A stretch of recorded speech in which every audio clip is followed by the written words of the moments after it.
الحمد للہ رب العالمین والعاقبۃ للمتقین والصلاة والسلام علی سید الانبیاء والمرسلین اما بعد فاعوذ باللہ من الشیطان الرجیم بسم اللہ الرحمن الرحیم الا ان اولیاء اللہ لا خوف علیہم ولا هم یحزنون صدق اللہ العظیم بسم اللہ الرحمن الرحیم الصلاة والسلام علیک یا سیدی یا رسول اللہ الصلاة والسلام علیک یا سیدی یا حبیب اللہ وعلی آلک وصحابک یا سیدی یا نبی اللہ۔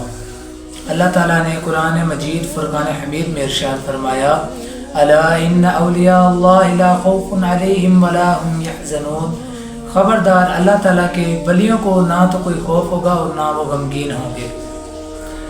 آج ہم حضرت بہلول دانا رضی اللہ تعالیٰ عنہ کا واقعہ بیان کریں گے کہ حضرت بہلول دانا رضی اللہ تعالیٰ عنہ ایک اللہ تعالیٰ کے بہت ہی بڑے ولی اور بزرگ گزرے ہیں۔ ایک مرتبہ ایک شخص نے آپ کو بازار میں ایک دن کھڑا دیکھا اور عرض کی اے بہلول دانا آپ بازار میں کیوں کھڑے ہیں اور پریشان بھی ہیں، اس کی کیا وجہ ہے؟ تو آپ نے فرمایا میں اللہ اور اس کی مخلوق کی یعنی خالق اور مخلوق کی صلح کرانا چاہتا ہوں۔ تو اس شخص نے عرض کیا ہے بہلول دانا تو پھر کیا رزلٹ نکلا؟ تو آپ نے فرمایا خالق تو مانتا ہے لیکن یہ مخلوق نہیں مانتی۔ تو پھر کچھ دن گزرنے کے بعد کچھ لوگوں نے آپ کو ایک قبرستان میں دیکھا۔ کیا دیکھتے ہیں کہ آپ ایک قبر کے پاس بیٹھے ہیں اور پریشان ہیں، غم زدہ ہیں، خوف زدہ ہیں۔ تو اس نے پوچھا کہ اے بہلول دانا کیا بات ہے؟ کبھی آپ بازاروں میں پریشان ہوتے ہیں، کبھی قبرستان میں پریشان ہوتے ہیں، تو آج کیا وجہ ہے؟ تو فرمایا آج بھی وہی ماجرا ہے، میں خالق اور مخلوق کی صلح کرانا چاہتا ہوں۔ تو عرض کی پھر آج کیا رزلٹ نکلا؟ تو فرمایا آج مخلوق تو مانتی ہے لیکن خالق نہیں مانتا۔ تو اس سے ہمیں سمجھنا چاہیے دوستو کہ جب انسان فوت ہو جاتا ہے، جب انسان مر جاتا ہے تو اس کے اعمال کا سلسلہ ختم ہو جاتا ہے اور پھر اس کے لیے توبہ کا دروازہ بند ہو جاتا ہے۔ پھر اسے وہی چیزیں نفع پہنچاتی ہیں، وہی چیزیں اسے فائدہ دیتی ہیں جو اس نے دنیا میں اچھے کام کیے ہوتے ہیں۔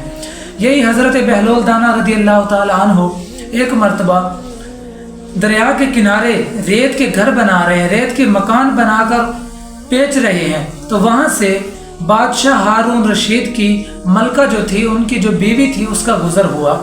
تو اس نے دیکھا کہ اللہ کے ولی بہلول دانا آج بچوں کی طرح مکان بنا کر جو ہیں وہ فروخت کر رہے ہیں۔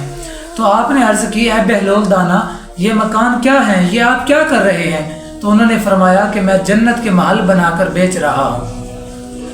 تو عرض کرنے لگی کیا یہ جنت کا محل مجھے بھی ملے گا؟ تو آپ نے فرمایا ہاں آپ بھی خرید سکتے ہو۔ تو انہوں نے عرض کی کیا قیمت ہے؟ تو آپ نے فرمایا 100 دینار لگیں گے اس کے۔ تو جب انہوں نے 100 دینار قیمت ادا کر دی تو وہ جب گھر چلی گئی تو ہارون رشید کو پتہ چلا۔ تو انہوں نے کہا وہ تو ایک مجذوب سا، ایک دیوانہ سا درویش ہے، اسے کیا پتا جنت کے محلات کیا ہوتے ہیں۔ تو جب ہارون رشید نے یہ بات کہی تو جب وہ رات کو سو گیا، جب رات کو سویا تو خواب میں کیا دیکھتا ہے کہ میں سیر کر رہا ہوں، سیر کرتے کرتے جنت میں ایک مجھے مکان نظر آیا جس پر میری بیوی کا نام لکھا ہوا ہے۔ جب اس نے دیکھا کہ یہ مکان تو میری بیوی کا ہے تو وہ اس میں اندر جانے لگا، داخل ہونے لگا۔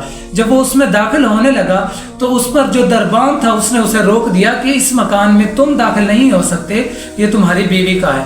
تو بادشاہ ہارون رشید کی آنکھ کھل گئی اور وہ پریشان ہو گیا کہ میری بیوی کا جنت میں محل کہاں سے آ گیا۔ تو جب اس نے وہ سوچا کہ اس نے اس درویش بہلول دانا سے وہ مکان خریدا تھا تو پھر وہ فوراً دوڑا، بستر سے اٹھا اور گیا، جا کر عرض کی کہ اے بہلول دانا کیا آج مجھے بھی مکان ملے گا؟ تو آپ نے فرمایا ہاں تجھے بھی ملے گا، قیمت دینی پڑے گی۔ تو اس نے عرض کی آج کیا قیمت ہے؟ تو آپ نے فرمایا کہ بادشاہت لگے گی۔ تو اس نے عرض کی کل تو 100 دینار میں میری بیوی کو دیا، آج آدھی بادشاہت کا مطالبہ کر رہے ہو۔ تو آپ نے فرمایا ایک سودا بن دیکھے ہوا ہے اور ایک دیکھ کر ہوا ہے تو ظاہری بات ہے اس کی قیمت بھی بڑھ گئی ہے۔